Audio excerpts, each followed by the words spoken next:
Hi, this is Juliet from Heal the Inner Glow, and today is day 9 of the Manifesting Challenge, teaching you holistic healing techniques to transform from stuck, unworthy, limiting beliefs, scarcity mindset, procrastination, perfectionism, and anything that is holding you back from living the life that you desire. And today's topic is how to differentiate between a trigger and a threat, and using the stop, drop, and roll technique to calm down your nervous system. So let's start with what the heck is the difference between a threat and a trigger? Because I gotta tell you, folks, it feels pretty much the same in your body and your mind. Well, the difference is that a trigger is something that feels dangerous or risky, but it's based on a past event or experience. Whereas a threat is also something that feels dangerous and risky very strongly, but it is based on a present experience. So it's actually happening in the moment. They are very different. Now, I'm not saying that a trigger doesn't feel bad, because it really does. However, what your mind is doing is recreating the experience in your mind. And remember, your mind doesn't know the difference between real and imaginary. So you're actually imagining that it actually happened, but it didn't. Something triggered you. So let's start with an example. Let's say you had a domineering boss in the past who treated you really poorly and eventually fired you. Now, unfortunately, let's say you are now many years later, 30 years later, you have another domineering boss, very unfortunate situation, and he also treats you very poorly, but there is no indication that he's going to fire you. And every day you come to work, your chest feels tight, your stomach hurts, you may even have a headache, because you are living in fear of him saying you're fired every day. And it feels horrible, but you are being triggered. You are being emotionally triggered. Big difference. You can also apply this to betrayal. Let's say you're betrayed by a boyfriend again. Let's use 30 years ago, for example. And then now your friend, your best friend, who you're not dating, but is your best male friend, and he just told you a lie. You caught him telling you a lie, and it felt like a betrayal. And suddenly you are triggered. It's a similar feeling in your mind, and your body is having a similar reaction. But again, in the present, it is not the same. So what is actually important is for you to make that differentiation. They're very different.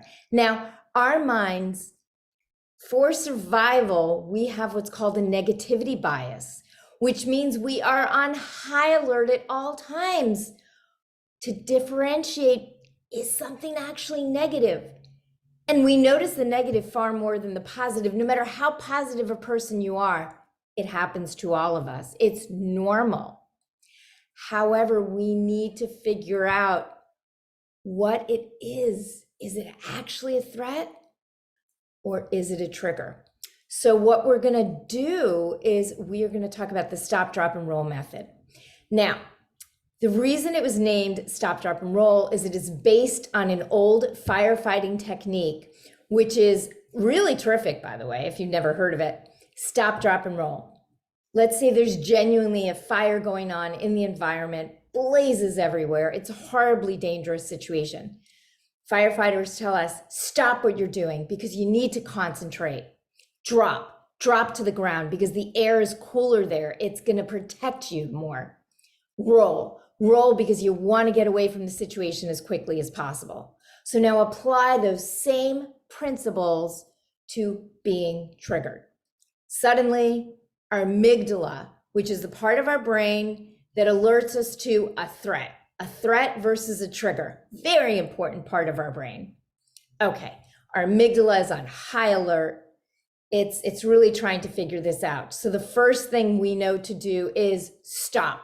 I want you to picture in your imagination your hand going up like a stop sign, or you could picture a red stop sign, a red traffic light, anything that you want to just indicate in your mind, very big, very loud, great picture.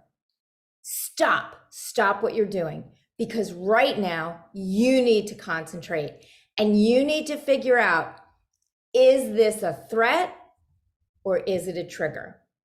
Okay, then we move on, and now I want you to picture moving on to the next step, which is drop. You're going to drop into the feelings, whether they are anxiety, anxiousness, nervousness, tension, whatever you're feeling, drop into them. I know it's going to feel uncomfortable, but this is very important for you to calm down and take back control, take the steering wheel back from this trigger.